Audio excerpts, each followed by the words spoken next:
नमस्कार। हम RS pre के सिलेबस को पढ़ रहे हैं, सिलेबस को समझ रहे हैं, जिसमें हमने राजस्थान की कला हिस्ट्री के बारे में, हमने साहित्य के बारे में पीछे, और इंडियन हिस्ट्री के बारे में हमने समझा है। अब आते हैं नेक्स्ट कि इस सिलेबस प्रीलिम्स के अंतर्गत और क्या क्या हमें पढ़ना है। तो अब यहाँ पर तीसरा पार्ट है विश्व एवं भारत का भूगोल, geography of world and India. अर्थात तीसरे पार्ट के अंतर्गत क्या चीज है, भारत और विश्व का भूगोल पढ़ना है। अब भारत और विश्व के भूगोल में क्या क्या पढ़ना है, तो पहला बात करें यहां पर वर्ल्ड ज्योग्राफी की। विश्व के भूगोल के अंतर्गत हमें क्या पढ़ना है, भौतिक स्वरूप। भौतिक स्वरूप मीन्स फिजिकल एस्पेक्ट। अब फिजिकल एस्पेक्ट में हमें क्या पढ़ना है, फिजिकल एस्पेक्ट के अंतर्गत पर्वत, पठार, मैदान और मरुस्थल।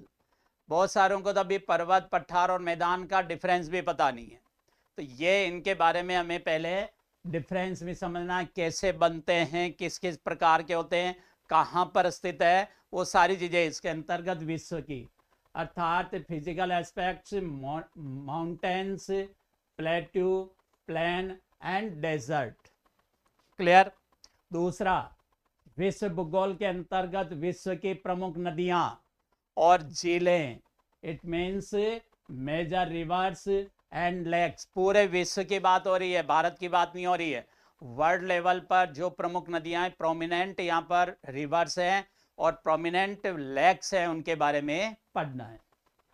थर्ड, वेजिटेशन, प्राकृतिक वनस्पति, नेचुरल वेजिटेशन। अर्थात वनस्पति किस प्रकार की होती है, कहाँ कहाँ पर ये पाई जाती है, किस एरिया को यहाँ पर सबसे अधिक है, कम है, ये सारी चीजें वनस्पति के बारे में हमें विश्व के संबंध में पढ़ना है। फिर आते हैं विश्व के संबंध में कृषि, एग्रीकल्चर, एग्रीकल्चर के प्रकार अर्थात टाइप्स, फिर उनका वितरण, डिस्ट्रीब्यूशन, और प्रमुख फसलें, इंपॉर्टेंट क्रॉप्स। ये सारी चीजें विश्व के संदर्भ में हमें पढ़ना है, जिसमें अलग अलग कृषि के प्रकार होते हैं, बहुत सारे प्रकार हैं, उन सभी के बारे में, और कहाँ पर किस नाम से जाना जाता है, और क्या क्या उनका डिस्ट्रीब्यूशन है, कहाँ पर होती है कौन सी फसल, कम ज्यादा, वो सब चीजें के बारे में हम इसमें पढ़ेंगे। नेक्स्ट, प्रमुख औद्योगिक प्रदेश और प्रमुख उद्योग। विश्व भर के अंतर्गत बहुत सारे ऐसे क्षेत्र हैं जो अपने एक स्पेसिफिक उद्योग के लिए वह विख्यात हैं। तो कहाँ कहाँ पर कौन कौन से देश में किस किस प्रकार का उद्योग कौन से क्षेत्र में यहाँ पर स्थापित है, ये विश्व भूगोल के अंतर्गत भी पढ़ा जाएगा। नेक्स्ट आते हैं परिवहन तंत्र, अर्थात ट्रांसपोर्ट नेटवर्क। अब परिवहन तंत्र के अंतर्गत वायु परिवहन भी पढ़ना पड़ेगा, जल परिवहन पर भी पढ़ना पड़ेगा, और सड़क परिवहन भी इसके अंतर्गत पढ़ना पड़ेगा। नेक्स्ट आते हैं पर्यावरण मुद्दे, अर्थात एनवायरमेंटल इश्यू। एनवायरमेंटल इश्यू के दो फायदे आपको, साइंस के अंतर्गत साइंस एंड टेक्नोलॉजी भी आ जाएगा, और ज्योग्राफी के अंतर्गत तो दोनों में चीज सेम है, वही चीज यहाँ पर दोनों में पढ़नी है। अब इसमें क्या पढ़ना है, डेजर्टिफिकेशन, मरुस्थलीकरण, अर्थात मरुस्थलों का निर्माण कैसे होता है। दूसरा, उन्मूलन, अर्थात वनों का नाश कैसे हो रहा है। तीसरा, जलवायु परिवर्तन, climate change and global warming, जिसको हम भूमंडलीय तापमान वृद्धि भी कहते हैं, वैश्विक तापन के रूप में भी जाना जाता है, उसके बारे में। एंड ओजोन अवक्षय, अर्थात environmental issue, desertification, deforestation, climate change, global warming, ozone layer depletions, इन सब के बारे में ये एनवायरमेंट जो आपका एक साइंस का टॉपिक भी कवर करेगा, उसमें भी ये चीजें आपको पढ़नी, तो ये कॉमन यहाँ पर आपके दो के अंतर्गत फायदा हो जाएगा। अब आते ये तो हो गए विश्व भूगोल की बात। अब नेक्स्ट आते भारत भूगोल। देखिए अभी विश्व, भारत और फिर राजस्थान में। भारत भूगोल में क्या पढ़ना है, इंडियन ज्योग्राफी में पहला फिजियोग्राफी डिवीजन, अर्थात भारत को भौतिक रूप से कितने प्रदेशों में विभाजित किया है, उनके क्या क्या करेक्टर हैं, उनके बारे में आप उत्तर से लेकर के दक्षिण तक यहाँ पर जो पार्ट हम यहाँ पर डिवाइड कर रखे हैं उनके बारे में पढ़ना है। फिर भारत के क्लाइमेट, जलवायु के बारे में पढ़ना है। फिर भारत की नदियां और झीलें, रिवर्स और लेक्स के बारे में हमें पढ़ना है। फिर यहाँ पर भारत की प्रमुख सिंचाई परियोजनाएं, इरिगेशन सिस्टम, उनके बारे में। नेक्स्ट, भारत की कृषि प्रमुख फसलें, मेन क्रॉप्स के बारे में यहाँ पर पढ़ना है। कृषि हम यहाँ पर ऊपर भी पढ़ेंगे विश्व में, तो कृषि के प्रकार तो उसमें आ जाएंगे, परंतु अब कृषि फसलों का उत्पादन भारत में कौन से राज्य में किसका अधिकतम कम कहाँ पर हो रहा है, वो सब बारे में इसमें पढ़ेंगे। फिर खनिज, मिनरल्स, धात्विक अधात्विक, मेटल ऑन नॉन मेटेलिक, यहाँ पर अर्थात minerals, metallic and non metallic के बारे में पढ़ना है। और भारत में प्रौद्योगिक प्रदेश, भारत के अंतर्गत इंडस्ट्रियल रीजन कौन कौन से कहाँ कहाँ पर है उनके बारे में। एंड इंपॉर्टेंट इंडस्ट्रीज, प्रमुख उद्योग भारत में कहाँ कहाँ पर स्थापित है उनके बारे में। नेक्स्ट आते हैं राजस्थान का भूगोल, ज्योग्राफी ऑफ राजस्थान। राजस्थान के भूगोल के अंतर्गत भी आते हैं राजस्थान की अवस्थिति, विस्तार और भौतिक विभाग। It means Rajasthan location, extent and physiography, जिसके अंतर्गत राजस्थान का अर्थात एक तरह का पूरा स्ट्रक्चर समझ में आ जाता है कि राजस्थान की रियल में स्थिति किस प्रकार की है। फिर राजस्थान की नदियां और झीलें, फिर राजस्थान की जलवायु की विशेषता, क्लाइमेटिक रीजन, यहाँ पर भी राजस्थान की प्राकृतिक वनस्पति एंड बायोडाइवर्सिटी, जैव विविधता और उनका कंजर्वेशन या संरक्षण, जिसके अंतर्गत हम यहाँ पर वन्य जीव और वन्य अभ्यारण्य है उनके बारे में भी पढ़ेंगे। फिर राजस्थान की मृदा, मिट्टी के बारे में जो न्यू क्लासिफिकेशन है उसके बारे में भी यहाँ पर पढ़ा जाएगा। फिर राजस्थान की कृषि भी, एग्रीकल्चर भी, राजस्थान का पशुधन, राजस्थान का लाइव स्टॉक भी पढ़ना है, जिसमें यहाँ पर सभी पशुओं की गणना के बारे में भी और कहाँ पर पशु, किस प्रकार का नस्ल का पशु कहाँ पर पाया जा रहा है उसके बारे में भी। फिर राजस्थान की इरिगेशन, सिंचाई में, इसमें सिंचाई प्रोजेक्ट भी आ जाएंगे, वो सब पढ़ना है इसमें। फिर राजस्थान की जनसंख्या, पॉपुलेशन, जिसमें वृद्धि, घनत्व, साक्षरता और लिंगानुपात। It means population growth, density, literacy and sex ratio, इन सब के बारे में राजस्थान के संबंध में, जनसंख्या के बारे में जो अभी तक डेटा आज 2011 की जनगणना है उनको लेकर के हमें इसमें पढ़ना है। फिर आते हैं नगरीकरण, नगरीकरण मतलब अर्बनाइजेशन, कैसे शहरों का विस्तार होता जा रहा है, क्या कारण है, क्या समस्याएं, वो सारी चीजें इनके अंतर्गत आएगी। फिर राजस्थान की जनजातियां, ट्राइब्स, राजस्थान में कौन कौन से ट्राइब्स है, ट्राइब्स का दर्जा किसको दिया जाता है, कौन देते हैं, कौन से सेक्शन में दिया जा रहा है, क्या करेक्टर हैं, और राजस्थान में कौन कौन सी जनजातियां, क्या उनकी वेशभूषा है, क्या उनके जिस प्रकार का सारा ट्रेडिशन, उनके बारे में भी हमें पढ़ना है।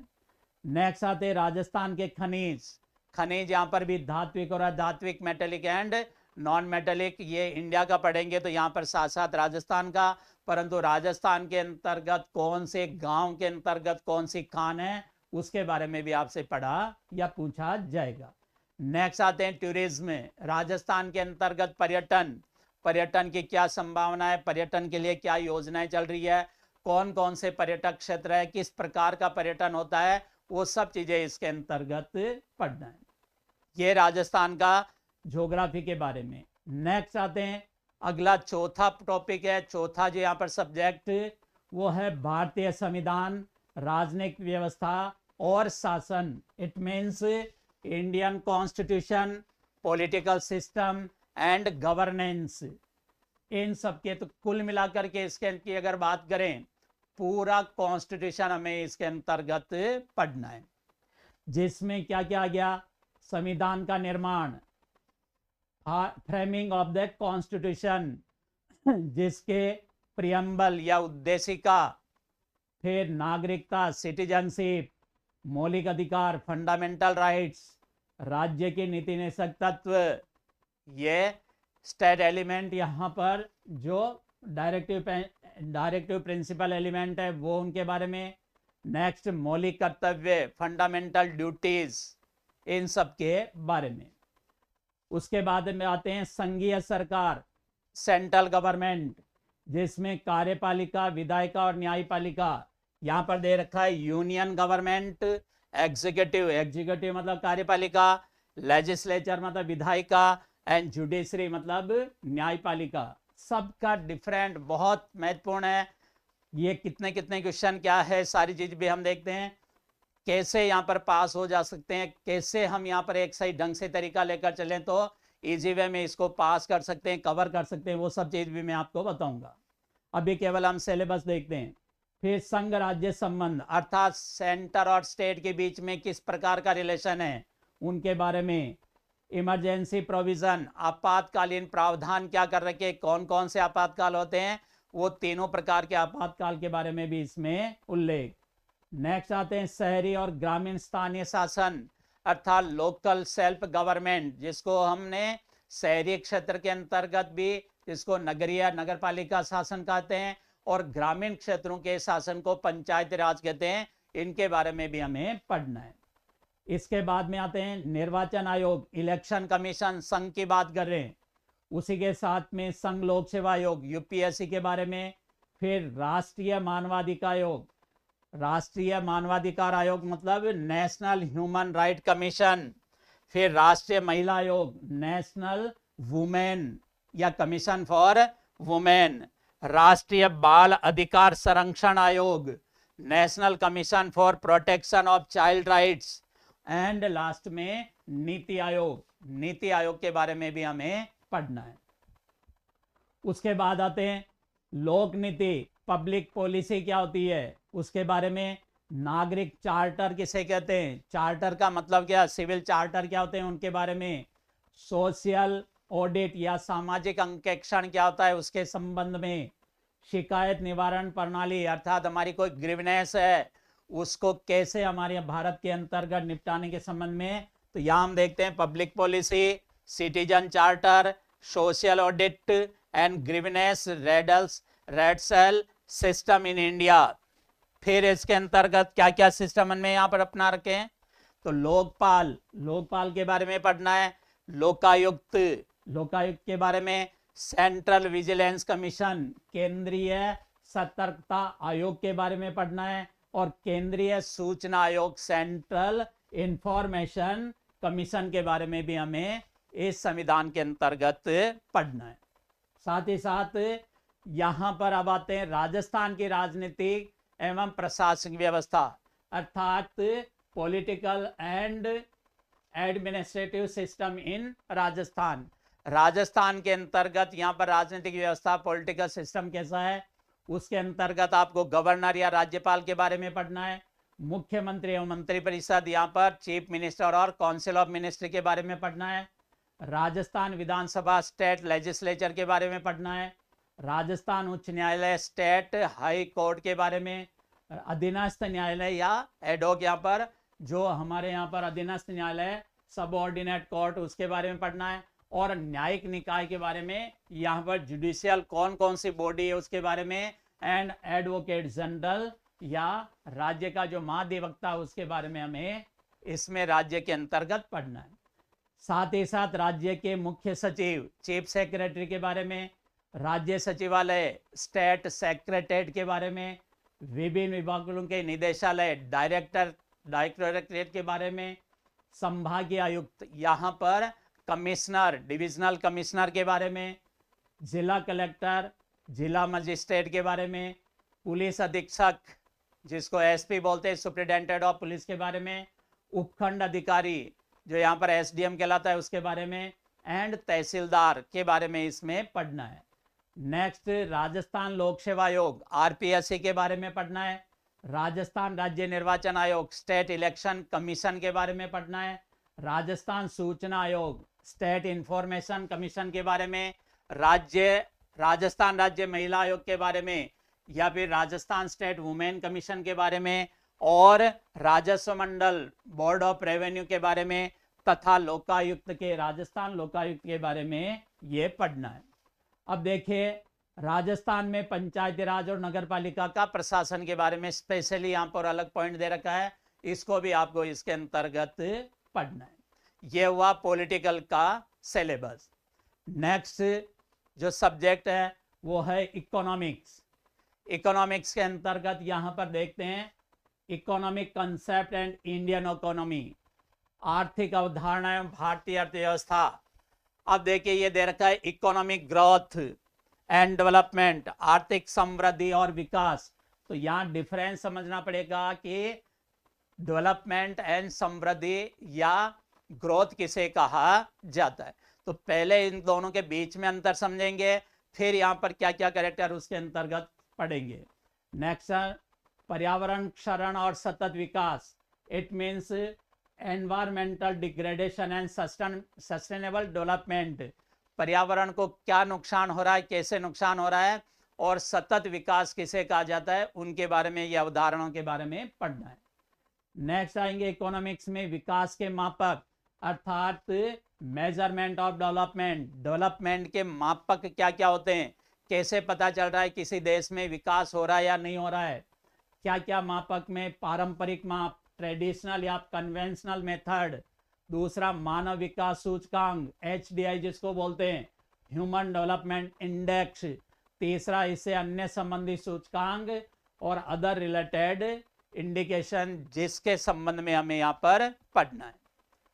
आर्थिक विकास में मौद्रिक और राजनीतिक नीति, राजकोषीय नीति की भूमिका, अर्थात जो डेवलपमेंट है तो role of monetary and fiscal policy in economic development.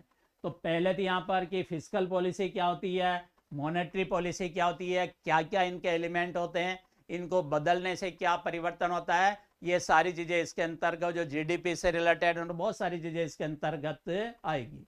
Bharat सरकार का नवीनतम बजट और संसाधन संग्रहण, अर्थात बजट जो रिसेंट बजट के बारे में, और government of India and resource mobilisation के बारे में इसके अंतर्गत हमें पढ़ना है।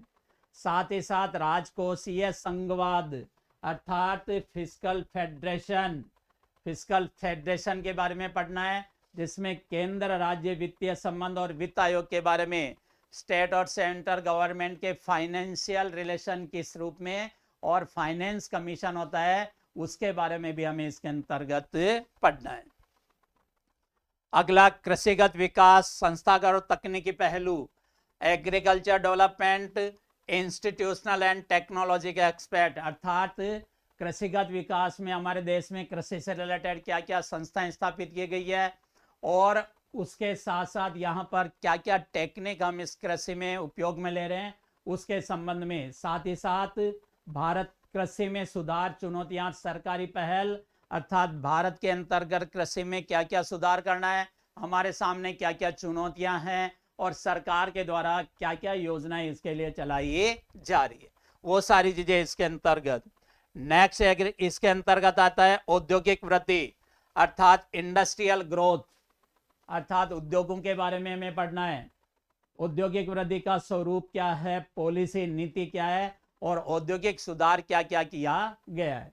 उदारीकरण, लिबरलाइजेशन किसे कहते हैं, निजीकरण, प्राइवेटाइजेशन किसे कहा जाता है, एंड वैश्वीकरण मीन्स ग्लोबलाइजेशन किसे कहा जाता है, इनके बारे में, जिसको LPG नीति भी कहा जाता है, इनके बारे में पढ़ना है। नेक्स्ट आते हैं आर्थिक वृद्धि में सेवा क्षेत्र की भूमिका, सर्विस सेक्टर के वर्तमान में क्या रोल हैं, जो हमारे भारत के अंतर्गत विकास, आर्थिक वृद्धि में इसका योगदान है, उसके बारे में। उनके क्या चुनौतियां और क्या क्या अवसर है, उसके बारे में। भारत के अंतर्गत ऊर्जा, एनर्जी, ट्रांसपोर्ट, परिवहन और कम्युनिकेशन, संचार व्यवस्था कैसी है, उनके बारे में, सारी योजनाओं के बारे में हमें इसमें पढ़ना है। कौशल विकास और रोजगार संवर्धन, अर्थात स्किल डेवलपमेंट, भारत सरकार के द्वारा यहाँ पर skill development and employment generation के संबंध में बहुत सारे कार्यक्रम चलाए जा रहे हैं, उनके बारे में। साथ ही साथ कार्यक्रम और नीतियों के बारे में। सामाजिक न्याय और सशक्तिकरण, सोशल जस्टिस क्या होता है और उसको किस तरह से एम्पावरमेंट किया जाएगा या किया जा रहा है, उसके बारे में इसमें इकोनॉमिक्स में हमें पढ़ना। यह है इंडियन इकोनॉमी। राजस्थान की अर्थव्यवस्था में पढ़ेंगे अर्थव्यवस्था का वृहद परिदृश्य और राज्य बजट, राज्य का बजट के बारे में पढ़ना है, और क्या क्या डेटा, GDP क्या है, पर कैपिटा इनकम क्या है, उनके संबंध में फिस्कल क्या है, वो सब चीजें इसके अंतर्गत पढ़ी जाएगी। फिर राजस्थान की कृषि पढ़नी है, उद्योग पढ़ना है, सेवा क्षेत्र की मौजूदा स्थिति, मुद्दे और सरकारी पहल, अर्थात इनका योगदान जीडीपी में क्या है, इनके क्या क्या चुनौतियां हैं, क्या क्या इनके यहाँ पर मुद्दे हैं, उनके संबंध में यहाँ पर, और क्या सरकार के द्वारा इनको निपटाने के लिए योजनाएं चला रखी है, उन सब के बारे में पढ़ना है। नेक्स्ट, आधारभूत संरचना का विकास अर्थात इंफ्रास्ट्रक्चर डेवलपमेंट। अब आधारभूत संरचना में क्या क्या चीज आएगी? एक आएगी एनर्जी, ऊर्जा, जिसको हम विद्युत बोलते हैं, दूसरा ट्रांसपोर्टेशन, परिवहन, और तीसरा कम्युनिकेशन, संचार व्यवस्था, मोबाइल एंड ये सब चीजें। नेक्स्ट आते हैं रूरल डेवलपमेंट, ग्रामीण विकास, पंचायती राज और राज्य वित्त आयोग, इनके बारे में। उसके बाद में मूलभूत सामाजिक सेवाएं, शिक्षा और स्वास्थ्य से संबंधित क्या क्या योजनाएं राजस्थान के अंतर्गत चल रही है, इन सब के बारे में। नेक्स्ट, राजस्थान सरकार की कल्याणकारी योजना, सबसे महत्वपूर्ण यहाँ पर एक राजस्थान की इकोनॉमी में, क्योंकि इनसे रिलेटेड यहाँ पर जितने भी प्लान हैं, इनसे रिलेटेड क्वेश्चन पूछे जाते हैं। तो ये कल्याणकारी योजना, चाहे वो महिलाओं से संबंधित हो, बच्चों से हो, चाहे अनुसूचित जाति से हो, चाहे विधवा महिलाओं से, परित्यक्ता से हो, चाहे वृद्ध जन से, किसी से भी हो, ये इनसे संबंधित योजनाओं को हमें इसमें पढ़ना है। अगला सब्जेक्ट साइंस एंड टेक्नोलॉजी, विज्ञान एवं प्रौद्योगिकी। विज्ञान एवं प्रौद्योगिकी के अंतर्गत सबसे महत्वपूर्ण ध्यान रखना है हमें प्रौद्योगिकी, टेक्नोलॉजी पर, क्योंकि आज जो पैटर्न चल रहा है टेक्नोलॉजी के क्वेश्चन सबसे ज्यादा पूछे जा रहे हैं। बेसिक साइंस भी पढ़नी है, जिसमें दिया गया कि दैनिक जीवन में विज्ञान के मूलभूत तत्व, it means basics of everyday science, अर्थात जो बेसिक हमारे जीवन में काम आ रही है वो साइंस के बारे में हमें पढ़ना है। कंप्यूटर के बारे में और सूचना संचार प्रौद्योगिकी के बारे में, ठीक है, अर्थात computer and information and communication technology. फिर रक्षा एवं अंतरिक्ष प्रौद्योगिकी, रक्षा मतलब डिफेंस एंड स्पेस टेक्नोलॉजी के बारे में। बहुत ये सिलेबस लंबा देख रहा, टाइम थोड़ा लगेगा, बट ऐसा नहीं कि हम यहाँ पर नहीं कर सकते हैं, बहुत आराम से हर चीज को इजी वे के अंतर्गत किया जा सकता है और बहुत आराम से इसको याद रख सकते हैं। वंशागति एवं विभिन्नता, आनुवांशिकी, अभियांत्रिकी, जैव प्रौद्योगिकी एवं नैनो प्रौद्योगिकी, it means inheritance and variation, genetic engineering, biotechnology and nano technology. जो मैंने आपको पहले कहा कि टेक्नोलॉजी पर सबसे ज्यादा फोकस रहना है। फिर आते हैं पर्यावरणीय तथा पारिस्थितिकी परिवर्तन, उनका प्रभाव मूल्यांकन, जैसा हमने विश्व ज्योग्राफी में पढ़ा वो की वो चीजें यहाँ पर भी। फिर जैव विविधता, बायोडाइवर्सिटी, प्राकृतिक संसाधनों का संरक्षण और सतत विकास, जो इकोनॉमी में आया है सस्टेन डेवलपमेंट, वो भी इसके अंतर्गत हमें पढ़ना है। राजस्थान के विशेष संदर्भ में कृषि विज्ञान से संबंधित, उद्यान विज्ञान से संबंधित और वानिकी तथा पशुपालन से संबंधित, it means agriculture, horticulture, forestry and animal husbandry, special reference to Rajasthan, ठीक है। फिर आते हैं अभिनय विज्ञान एवं प्रौद्योगिकी की प्रगति, विज्ञान एवं प्रौद्योगिकी में भारतीयों का योगदान क्या क्या रहा है और स्वदेशीकरण के माध्यम से क्या क्या विकास किया गया है, इन सब के बारे में हमें इसमें पढ़ना है। क्लियर? यहाँ पर साइंस के देखिए government programme and technology of Rajasthan and India, research scientific and technology advancement, contribution of Indian in science and technology, indigenisation and science and technology. Next आते हैं आपका तार्किक विवेचन एवं मानसिक योग्यता, it means reasoning and mental ability. ये भी इसके अंतर्गत 15 से 20 क्वेश्चन इनसे रिलेटेड पूछा जाता है, जिसमें यहाँ पर तार्किक दक्षता, जिसके अंतर्गत आएगा यहाँ पर रीजनिंग में डिडक्टिव, इंडक्टिव और एबडक्टिव, कथन और मान्यताओं संबंधित क्वेश्चन, कथन एवं तर्क से संबंधित क्वेश्चन, कथन एवं निष्कर्ष से संबंधित क्वेश्चन, कथन एवं कार्यवाही से संबंधित क्वेश्चन और विश्लेषणात्मक तर्क क्षमता या विवेचनात्मक तर्क क्षमता के संबंध में question. It means statement and assumption, statement and argument, statement and conclusion, statement and courses of action and analytic reasoning और क्रिटिकल रीजनिंग के संबंध में क्वेश्चन। इनके 15 से 20 क्वेश्चन ये डेफिनेटली आते हैं। मानसिक योग्यता संख्या और अक्षर अनुक्रम के रूप में या नंबर और लेटर सीक्वेंस, कूटवाचक कोडिंग डिकोडिंग के रूप में, संबंधों से संबंधित question, problem related to relation, दिशा ज्ञान परीक्षण, डायरेक्शन सेंस टेस्ट, तार्किक वेन रेख, लॉजिकल वेन डायग्राम, रैंकिंग एवं बैठक व्यवस्था, रैंकिंग एंड सीटिंग अरेंजमेंट, आकार और उनके विभाजन, शेप एंड देयर सब सेक्शंस, इनसे संबंधित ये क्वेश्चन। फिर आधारभूत संख्यात्मक दक्षता, बेसिक न्यूमरेसी, जिसमें अनुपात, सानुपात और साझा लाभ एवं हानि अर्थात ratio, proportion and partnership, profit and losses. फिर आते प्रतिशत मतलब परसेंटेज, साधारण एवं चक्रवर्ती ब्याज मतलब सिंपल एंड कंपाउंड इंटरेस्ट, समतलीय चित्रों के परिमाप एवं क्षेत्र, perimeter and area of plane figure, आंकड़ों का विश्लेषण, सारणी, दंड आरेख, रेखीय आलेख, pie chart, data analysis, table, bar diagram, line graph और पी चार्ट, पाई चार्ट, ये सब चीज इसके अंतर्गत। फिर आते हैं इसके अंतर्गत माध्य, समांतर, गुणोत्तर में हरात्मक, मध्यमिका और बहुलक, it means mean, medium and mode, arithmetic, geometry and harmonic, क्रमचय, संचय, परम्यूटेशन एंड कॉम्बिनेशन एंड प्रायिकता, सरल समस्या में प्रोबेबिलिटी, सिंपल प्रॉब्लम्स, ये मैथमेटिक्स का पार्ट इसके अंतर्गत पूछा जाएगा। फिर आते सबसे लास्ट बहुत महत्वपूर्ण, समसामयिक घटनाएं, मुद्दे, करंट अफेयर इश्यूज, लगभग 20 से 25 क्वेश्चन तक ये करंट अफेयर्स आता है। और करंट अफेयर्स हम यहाँ पर कोर्स के साथ साथ 2 दिन के बाद ही प्रत्येक दिन यहाँ पर ये अर्थात करंट अफेयर शुरू करेंगे, जिसमें महत्वपूर्ण व्यक्तित्व, पर्सनालिटी, स्थान, प्लेस और प्रासंगिक समकालीन मुद्दे, जो कुछ भी यहाँ पर कंटेम्प्रेरी इश्यू रह रहे हैं उनके संबंध में, कल्याण और विकास से संबंधित योजनाएं, जितनी भी योजनाएं केंद्र सरकार के कार्यक्रम है, राज्य सरकार के, उसका, प्रमुख आर्थिक और राजनीतिक घटनाएं, यहाँ पर चाहे इकोनॉमिक एक्टिविटीज हुई हो या पॉलिटिकल घटनाक्रम हुआ उससे संबंधित क्वेश्चन, खेल और क्रीड़ा से बहुत महत्वपूर्ण है यहाँ पर, अर्थात खेल और क्रीड़ा से संबंधित तो significant event and achievement related to sports and games,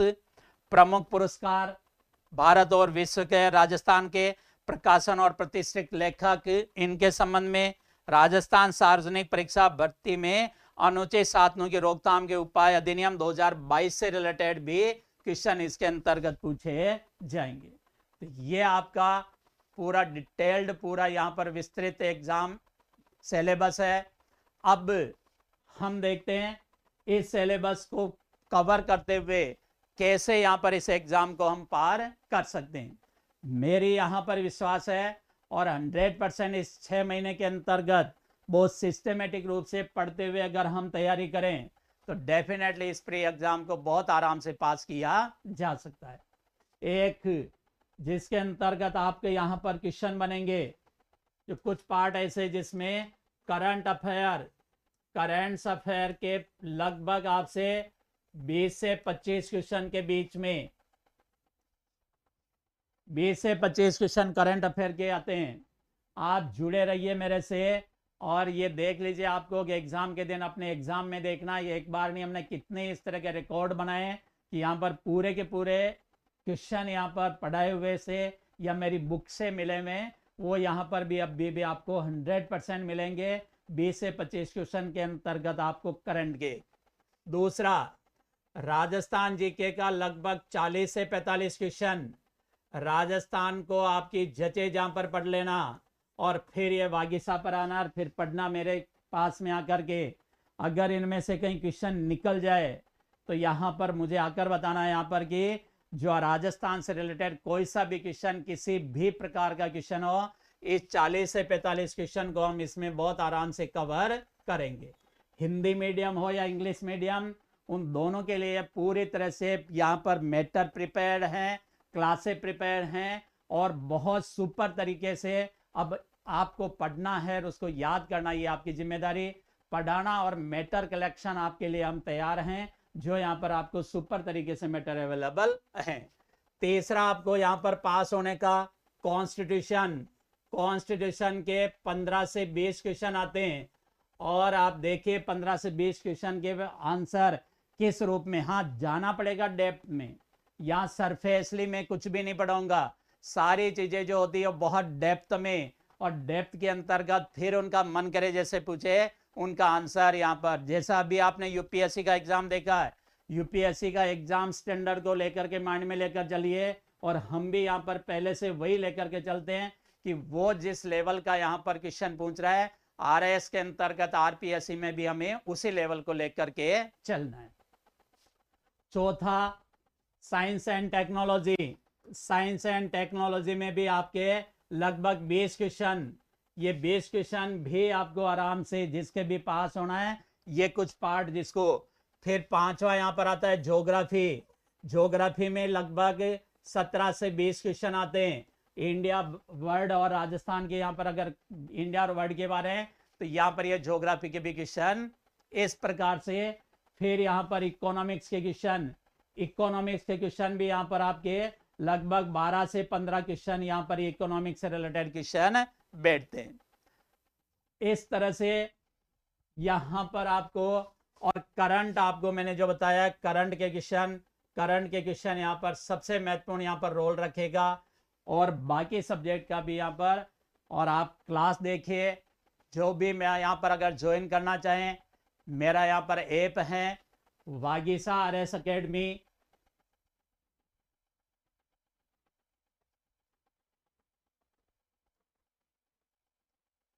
और उस पर जाकर के आप क्लास देख सकेंगे, जो आपके लिए मैं कुछ यहाँ पर क्लास से डालूंगा।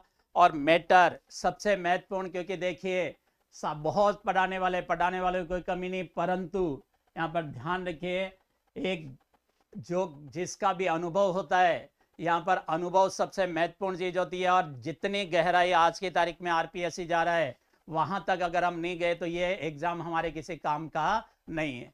तो यहाँ उस लेवल को लेकर के हम चलेंगे। तो आप यहाँ पर प्ले स्टोर से वागीसा आरएस एकेडमी, जो ये मेरा ऐप है, इसको आप डाउनलोड करिए, उसमें आपको नोटिफिकेशन मिल जाएगा, जो कुछ भी आपको जिस रूप में भी यहाँ पर क्लास का है, सारी चीजें सूचना उसके अंतर्गत प्रदान कर दी जाएगी। तो वो हम और नेक्स्ट यहाँ पर बताऊंगा मैं कि यहाँ पर आगे अब हमें कैसे रणनीति अपनाते हुए इस 6 महीने के अंतर्गत क्या पढ़ते हुए, कैसे पढ़ते हुए, आपको कहीं भटकने की जरूरत नहीं है, सब कुछ हमारे पास है। आप तो जो हम देते अगर वो पढ़ लो, आपको कहीं पर भी कुछ भी भागने की जरूरत नहीं है। क्लियर? बाकी हम अगली नेक्स्ट क्लास के अंतर्गत आपसे जुड़ते हैं। Thank you.